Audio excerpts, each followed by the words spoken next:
Hey guys, happy Halloween! So, tonight I just wanted to show off my small collection of games that are creepy or are horror related. But let's let's begin with Fear 2 Project Origin. So, Fear 2 is obviously the sequel to Fear First Encounter Assault Recon, the first game in the series. It's very epic. But anyways, it's a first-person shooter that blends, horror aspects in it.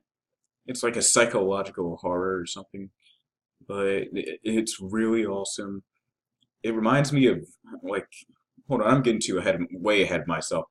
But it has you fighting against basically humans with assault rifles and otherworldly creatures. In a way, it reminds me of Doom, where you go to hell and you fight otherworldly creatures and all that. And I think you do fight humans in Doom. Yeah, you do fight humans. What am I saying? But it's a great game and all that. The shooting is just really awesome, especially with the slow motion where you can just slow down time, you line up your shot, and just fill up your enemy with a barrage of bullets. It's really epic. And the AI is just so intelligent that they try to predict your moves and hide behind cover. And Fear 1 does the same thing. And Fear 3 does it in kind of a good way. I don't know how to feel about it, but still, you've got to check it out. So, anyways, oh, there we go. Next up is Fear 3. And this game, it's a mixed bag for me and a mixed bag for other fans of the Fear franchise. It has you playing as Point Man, the main character, no, the protagonist from First Encounter Assault Recon, and Fatale. They're both brothers, born from Alma, and you just the world is like on the verge of being destroyed, or I think maybe that small town. I don't know, but yes, you have to stop Alma from giving birth to a third child or something, depending as or what point of view. But it's an okay game. It's just that it took away health kits and the health bar, and they lazily threw it in for regenerative health. I don't know why they did that. That was a horrible design decision. Not only that, but Fear 3 is really not that scary.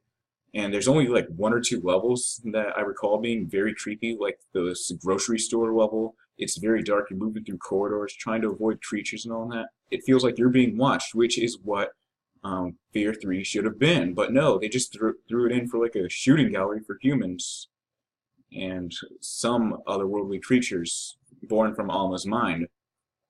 But I highly recommend you just play Fear 1 and 2. But you're free to check out Fear 3. Next is Dark Souls. Honestly, even I didn't think it would make it in this video, but so it's an area of the game called the Depths. It's an underground area in Lordran, and honestly, it's done a good job at being creepy. It has like just tight corridors. The fighting is just feels intense. It feels like you're fighting for your life and all of that. It's crazy, and it even has these creatures called basilisk, and they're lizards with, or whatever they are. They're lizards with big eyes, and they shoot this smoke at you. And if you stay in the smoke for too long, you'll get petrified and die instantly.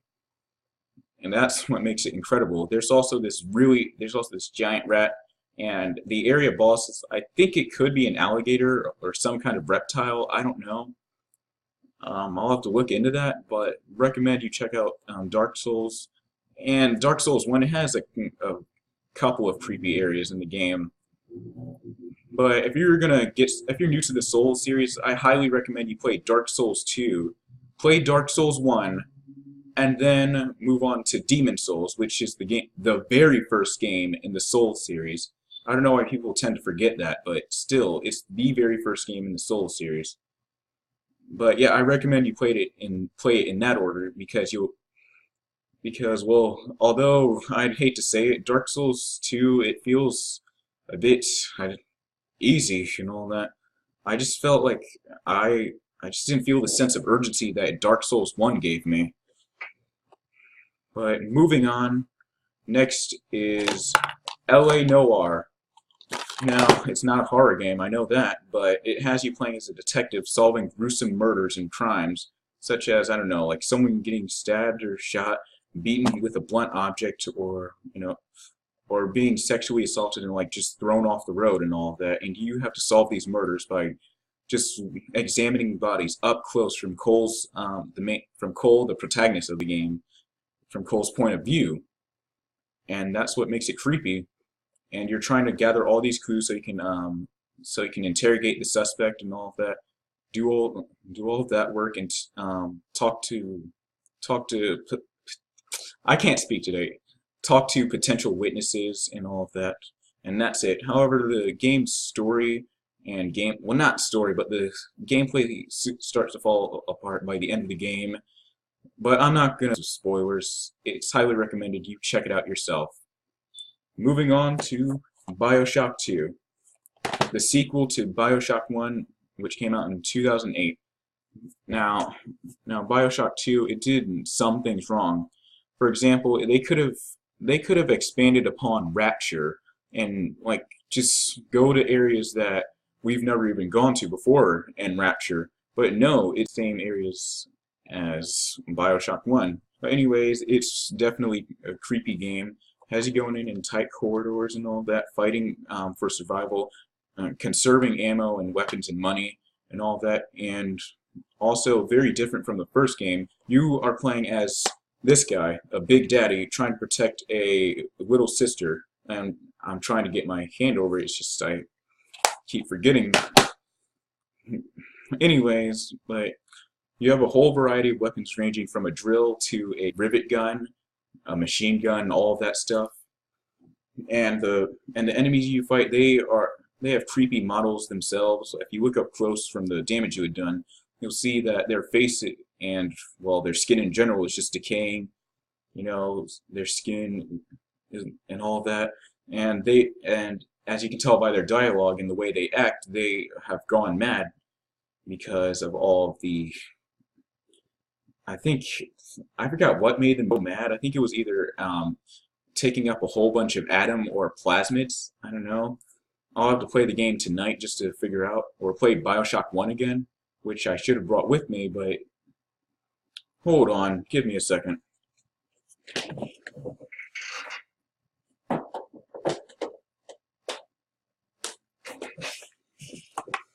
There we go, I have it. This corner has, yeah, the corner right here has the full Bioshock game. You just have to install it on your PlayStation or 360 and you will be able to play it. But both games are good. I recommend you try them out. And Bioshock Infinite, it's not all that creepy, but the gameplay is still riveting. Moving on to Left 4 Dead. It's Left 4 Dead. It's not as great as people make it out to be. It's just repetitive.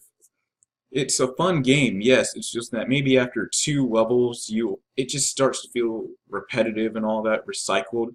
And there's no variety in the game. No, the gameplay design and all that. All you have to do is just go through linear areas of the game and shoot zombies, lower something in the environment, or do something, I don't know, that sets off an alarm. The whole thing of zombies comes after you. You survive for maybe what could be 2 or 3 minutes. Then after that, you move on. And then at the end of the chapter you were in, you have to like sit down for a few minutes until some guy in a helicopter, boat, any kind of transportation gets to you, and that's it. But it's still a fitting game for Halloween. If maybe you want to get on with your friends or play with the AI, just shooting up zombies, having a good time. It's definitely a fun game, but it's just repetitive and recycled.